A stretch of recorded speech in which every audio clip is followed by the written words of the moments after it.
Thirsty.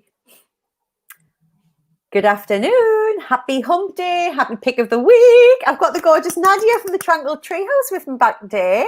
Hello. Now, Hi everyone. Mad. I can't get the ticker to tick. It's doing its own thing. It's just stuck there. So there's always something goes wrong technically, but I'm doing this on my own, Nadia, like this is it. So Cheryl is off. I'm no help. Oh, honest, and between the two of us, it's like as long as we're here, right? That's it, yeah. Cheryl's off doing that advanced pranic healing. I do that every time I talk about it because she does a lot of this on you. So she's off being gurued today and guruing other people, which is amazing. So I've asked Nadia to come and help me because I don't know about you. If we've got any parents, grandparents in the house today, let me know when you come on. But I don't ever really get the back to school nerves. I think most of us are normally quite excited for the kids to go back because we've had 6 weeks of them and normally by then, whereas now it's been nearly 6 months or something like that. We've had the kids at home. And Caleb was one of the kids who didn't have a couple of days at school or anything like that before they broke up. So this will be his first time in school since middle of March or something like that. So I had asked Nadia to spend some time with me and she's had some time with Caleb today. I found it so enlightening. So I've asked Nadia to come on and share some of the fabulous insight about things we can be doing as parents now to manage our energy, to manage kids and expectations. But I'm going to say from the outset, I'm going to give you Nadia's contact details at the end of this. And as we go through, please reach out to the Tranquil Treehouse and Nadia to maybe have a session for you or a session for the kid, whatever, because it's just the best investment. And it's, a tiny, tiny price to pay for a bit of peace of mind to get professional eyes on. So I'm just putting it out there. I was straight and wasn't Nadia can I have some time with you? I want to make sure I'm not having every time permanently. Hiya, Tina. So what's first things first then? What should we be doing and what should we not be doing right now? How can we avoid any more damage than these poor kids have already gone through?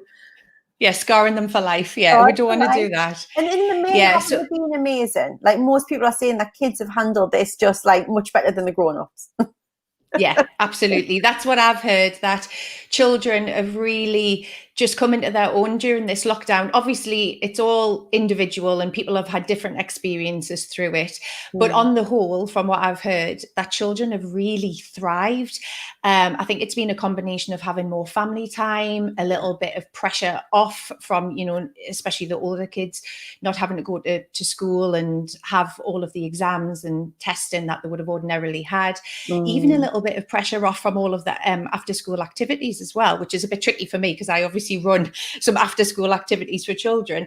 But I think just having a bit of time to slow down and relax, and parents being more available as well, more present, I think that's really helped. So I know we were talking about, I think children are on the whole, very excited to get back to school. But I think once they get back into school and they realize, it's not just about seeing my friends and catching up and playing football at lunchtime. I've actually got to get back into this and follow the rules. So it's always good to be take some preventative measures first, rather than waiting until a few weeks in and then thinking, they're freaking out, what's going on? So I would always say that it begins and ends with us. So as parents, I would say be aware of your own energy. Be aware of your feelings, because we all know anxiety and fear, they're contagious, aren't they? So and I said this to you, didn't I, Nadia? When we first we do this for a living, managing my mindset and my energy is my job. But I was feeling anxious about him going back because I know how attached he's been around having Neil at home. I'm worried about he's going into juniors and away from infants. So it's natural, isn't it, for us to have it? So we really have to do that work on ourselves, don't we, first and foremost? Absolutely, yeah. So it's not about hiding our feelings, but we just don't want to project them onto our children as well, because they actually may be completely fine about it, but then they see us flapping and then they'll think, so I should be worried about going back to school. So that's it. Be aware of your energy. If that's something you can talk out with me, or you can talk it through with a friend, or, your husband or partner or whatever it is, just get it out there so you're not projecting it onto your children. So that's the first thing, be aware of that. And that's what I did with you, wasn't it? I shared with you what I was worried about and you helped me work that through. and put it in a compartment so that I wasn't having what I would call leakage around Caleb of my anxiety then becoming his, which was so helpful for me. And like, again, I know this stuff, but it's different when it's you and your babies. Like, you're going to have it. So it's better to speak to a professional. Yeah. Yeah, you're too close sometimes. You just, it's like you said, it's your baby and you're just too close to it and you just need a little bit of perspective sometimes. Yeah. So the other thing is, notice their feelings as well. So you can be curious, you can ask questions, but I wouldn't plant any anxiety seeds, as I would say. So just be aware of what you're asking them. You can just very blasé, oh, school's happening in a couple of weeks. Are you excited to see so-and-so? Or you're looking forward to meeting your new teacher? You know, don't bombard them with questions, but just be open and curious and kind of read between the lines. Just notice what they come back with. And if they say, oh, yeah, I'm fine, or I'm okay, that's it. Don't push it. Don't push it. And I think it's important to keep our language clean though, isn't it? So like, I stopped Neil the other week because you said to Caleb, well, do you feel worried? Like, don't put that in their heads. Just like you said, like, how are you feeling? And let what they say just settle. Don't put what we think they might be feeling in our words so that that's in their little heads. Yeah. Yeah, exactly. So just notice how they're feeling. Obviously, there are non-verbal cues that you can pick up on. So maybe they're just starting to talk about, a few headaches, or maybe this will probably happen a couple of days before school when they start to realize that they're going back. So you could have the headaches, you could have the tummy aches, and that doesn't mean that they're faking these feelings. A lot of the time when we're feeling stressed or our amygdala is starting to hijack the rest of our brain, we do actually feel those physical symptoms. So just be aware of any non-verbal cues. And if you have kids who are closed books and you know that they are feeling a little bit anxious, but they're not talking about it, I always say that motion brings out the emotion. So if you go on a walk with them, if you go in the car with them, if you go on a bike ride, that could possibly be the time that you mention it, because getting into that movement. And a lot of the time, if you're on the bike or in the car, you don't have the eye contact. And when children are feeling a little bit stressed, they don't want you staring at them and eyeballing. What's happening? Do you feel anxious? Yeah. So when you're moving and you're on a bike ride or you're walking and it can be a little bit of a distraction, that's when the emotions can come out. So, and you said to me, it's not like, I mean, Caleb's 7 and obviously as children get older the more, but it's not like Caleb's going to go, actually, I'm feeling anxiety today. Like, that's not likely how it's going to manifest or come out, is it? So, yeah, we're going to see it in different behavior. So maybe in the next few weeks, you're possibly going to see some angry outbursts. Maybe you're going to see a little bit of withdrawal. Maybe the separation anxiety will start to creep in, where they don't want to leave you or they don't want to leave, their little bubble that they're in at the moment. So they're the kind of non-verbal clues that you can be looking for, a change in behavior, because they're not going to sit down and say, oh, my mindset's a little bit, they're not going to use that kind of language. It's going to come out in their behavior. So when that happens, don't take it personally, but just try and be aware and think, oh, right, they've had a few outbursts this week. This could be all just built up, pent up emotion, thinking about the transition back into school. Love that. If they do start saying that they're a little bit worried or a little bit anxious about it, acknowledge the emotions and validate it. One of the worst things we can do is just dismiss it and say, oh, you'll be fine. Your teacher's lovely. Everything will be great. Don't worry. That doesn't help. As an adult, that doesn't help. If you come in and say to Neil, I've had a rubbish day. This has happened. This has happened. If he said, oh, you'll be fine. Don't worry. You likely want to, punch him in the face, wouldn't you? But I think as a parent, sometimes in our rush to soothe and in our rush to want to make them okay, like I've been guilty of doing that, and I'm like, it's okay, they'll be fine. You don't need to worry, and this, and you do, and then like when you said that to me, I was like, wow, like how many times have I done that and effectively just not validated how he's feeling rather than just witnessing. And I'll say to an adult, I'm here to witness what's going on and observe you and give you space to do that. But sometimes my mothering thing will take over and I smother that emotion. So that was so helpful to hear that from you. Yeah, because we do. We just want to rush in and fix, because the worst thing we can feel as parents is our child in pain, because we take on their pain as well. But if we let them process that emotion and just hold space for them, they usually come out of it faster because they've gone through the emotion and they've come out of it the other end. When we kind of get them to suppress it by saying that they're okay and dismissing it, it'll just bubble up and it'll come out later on, probably in a bigger explosion or a bigger withdrawal where they'll just shut down for even longer. So when we let them process that emotion, it helps them. They come out faster, but also they then learn how these feelings feel in their body, and they notice these emotions and they become to recognize them. And then with your help, they can label those emotions, so that when they're a little bit older and they're doing the self-regulation themselves, they're very aware and very in tune of what they're feeling. So is it anxiety? Is it apprehension? Is it anger? Is it frustration?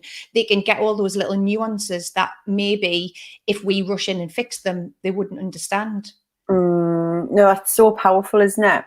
So what else can we be doing, like, just to help get them ready for the routine of it? And again, I would encourage anyone to have a specific conversation, because this is overarching advice, isn't it? Whereas when I had my one-to-one with you, I was able to be very specific about, I'm observing real anger when I'm asking him to do this, or I think he's getting really cheeky when and like, how is this part of it, and helping me to separate what's just Caleb behavior from what might be some stress indicators. And I came away with like my very own plan of what myself, Neil, and us as a couple are doing to help him over these weeks, which is like just such a relief to think, like, I know what I'm doing. And then you having that time with him has helped to then because I said I just want your eyes on him just to make sure I'm not missing anything, because you just don't know. It's your kid, like, you don't know, right? So what else could we be doing now in these? Because some of the kids are actually starting next week.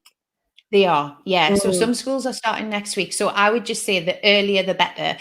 And one of the main reasons that kids kind of have meltdowns is basic needs not being met. So when we're talking about basic needs, we're talking about sleep, nutrition, having dehydration or hydration. So they're the first things I would focus on in a practical sense. So try and get the sleep patterns back to the way that you want them for school.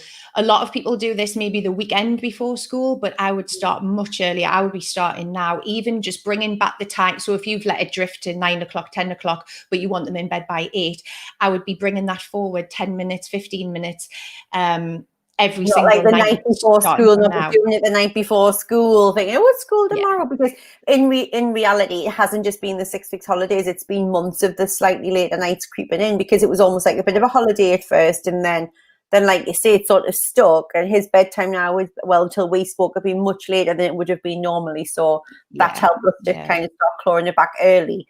Because I would have done the thing of, it's these holidays, like, let him have these last few weeks. And you were like, no, it needs to start happening. I'm like, okay, then. I'm pretty strict with that. Just because when they're well rested, it makes it so much easier for them, for you, just to deal with their emotions. You know, if you're tired, you can't be bothered with things, your temper's short, all of that. So if they're feeling well rested and it's done gradually, so it's not a shock to the system, that helps as well. I would also say with meal times, I know, so my little boy is like a little snack fiend. It's usually healthy snacks, but he's hungry all of the time. And when he gets to school, he can't just eat when he is intuitively hungry. He's going to have those set times, which is going to be really hard because he's going to get hungry. And so we need to start putting those in place. So maybe you know what time your child has their snacks at school, their milk or fruit or whatever it is. If not, ask your children, or it's around about anywhere between 10 and 10:30. So try and have breakfast at the time you normally would, snack at those times, and just wean them off that kind of grazing that maybe they've got into the habit of doing as well, because that'll be a shock to the system. I love that. Pulling back.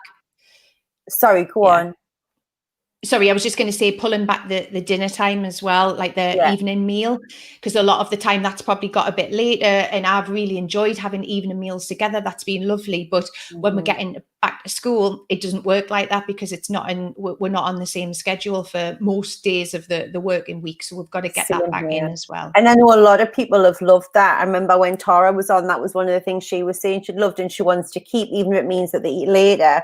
But then I was thinking, well, with Caleb, it's football and da, da, da, da. So it is sometimes really difficult, and he is usually hungry. He'll come in, he'll have a drink or a hot drink, and then he wants his food usually like by 4:30, which it's like the middle of the day for us, so like work-wise, so we're like, we eat separately. But before we go, can we just share the thing, because when the kids do go back, I would have handled the school pickup completely wrong. This blew my mind when you told me about this, because I've always thought it was a really bad mum at tea time. So when you told me what not to do when you pick him up, that was like, oh my God, I've been doing it wrong for 3 years. Can we share that with the guys? Of course we can, yeah. So if we get a chance to pick them up at the gates, or if we're, at home, the first instance when we see them, wherever it is, the gates are in the house or whatever, we want to rush in, ask them, how was your day? What happened? Who are you sitting next to? What's your teacher like? Blah, blah, blah. And the last thing they want is to be bombarded with questions, because they get something called after school restraint collapse. So it sounds very technical, but it's basically when your child turns into a monster after school. And it happens to 95% of kids, I would say. So what happens is their little brain is trying to take on so much information during the day. They're trying to follow all of the rules. They're trying to, socialize with their friends. They're trying to answer questions in class. They're trying to do all their work. Everything that happens puts a massive strain on their brain, as well as not being able to eat when they're hungry, not being able to go to the toilet unless they're allowed to. All of that physical pressure, they've got the mental pressure as well. So as soon as they see you or grandma or dad or whoever it is, they feel, whew, I can just let go and release. Just be now, me. that doesn't, yeah, exactly. So that doesn't come as like a big sigh. That comes out in, why didn't you bring this for me? Or they burst into tears, or they hit you on the arm. I think I mentioned to you that when I picked Bodhi up from his first kind of soccer club that he'd had, it was very hot. He'd been very thirsty, and I brought his scooter thinking he would want to scoot home. And all I got was a whack on the arm, which I don't think I've had since he was 2 years old, and a really angry tears where he was really upset. And I just had to take a breath and think, this isn't about me. It's not about the scooter. It's because he's been stressed out. He's had a great time, but there's been a lot of pressure on him. He's hot, he's thirsty. And as soon as he saw me, it's just after school, after soccer, restraint collapse. And so what I would suggest it's a good thing though as well. It's a good thing that they do that, because I've been saying to Caleb all these years, would you be like that if it was Mr. Price? He's like, well, no. But you said to me, it's a good thing. That means you are the safe place that he can just let it out. And I was like, I did not see it like that. Yeah. If you get that, I mean, there are some placid kids who don't get it, but on the whole, especially the first week or so, even up to October half term, some kids will be feeling it. If they can express their emotions, then they feel safe. So take it as a compliment that you've got a really strong connection with your child, that they can do it with you. Unfortunately, it's really stressful as a parent. So what I would suggest is, as soon as you see them, have a drink, have a banana or a snack, give them that, and just say, I love you and I've missed you. Yeah. And then that's it. No question. And then later on, them about what they had for lunch and why they had this and what they did and what was the first and what was like food, water, be quiet. And then when they've relaxed and had a bit of decompression, you said they'll fill you in, whether it's in the bath or while they're eating their tea. When their little minds are ready, they'll share. Yeah. And you can read their language as well. Do they really just need to lie on the sofa and kind of just watch a bit of TV and just slow down? Or have they got all this like energy, nervous energy or whatever it is, where you have to just take them around the block on their bike, or you have to just let them outside in the garden and go on the trampoline for half an hour as soon as they come in? You'll probably be able to read, the physical signs in their body.